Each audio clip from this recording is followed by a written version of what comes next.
Hi guys, welcome back to the channel. Now, Mr. Phil, but I guess his channel is called The Black Congregation. He is reviewing a video about a 29-year-old white woman who lured a black man, a brother, to her car. So let's get into the video, guys. I have the story of this brother, which I don't understand. Went to this, woman's car just because she signaled him to come to her car. Got in the car with her, and that was the last car ride he ever had in his life. Let's go ahead and roll that.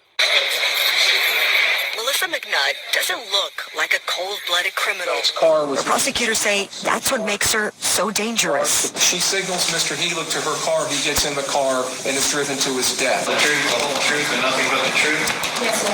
The 29-year-old is facing a first-degree murder charge, but 4 years later, she is changing her plea to a reduced charge of second-degree murder. How do you wish to plead to those two charges?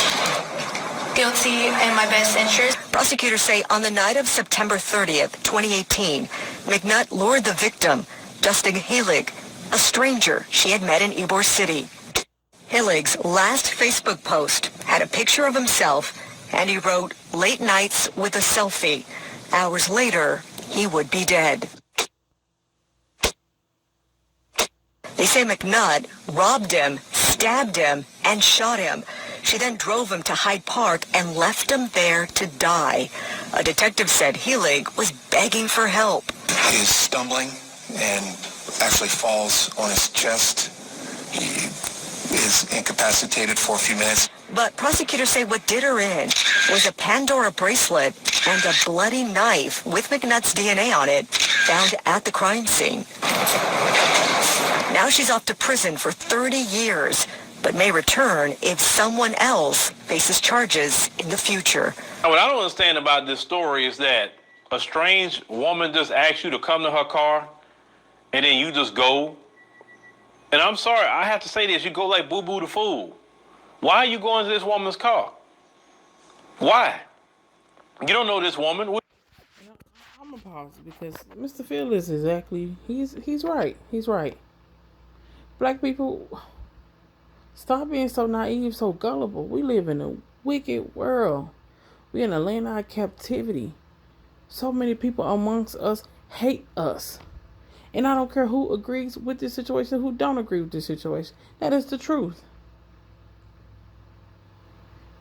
His decision to get in that car led him to his death. We gotta use spiritual discernment. The same shit that went on 300 years ago is still the fuck going on. It's still going on. It might not. You look around, the world might not look the same. The environment might not look the same. But the fucking people in the hatred of their hearts are.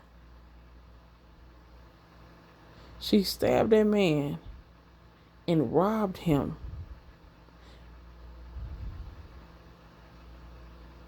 People are snapping. We have to use the spiritual discernment everywhere we go. The supermarket, the car dealership, our jobs, our homes, our neighborhoods, everywhere. You cannot be that nice. We are not living in these times.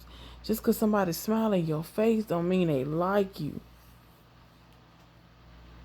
We have to stop taking ourselves and our lives, who we are, for granted. We're constantly dying on an everyday basis.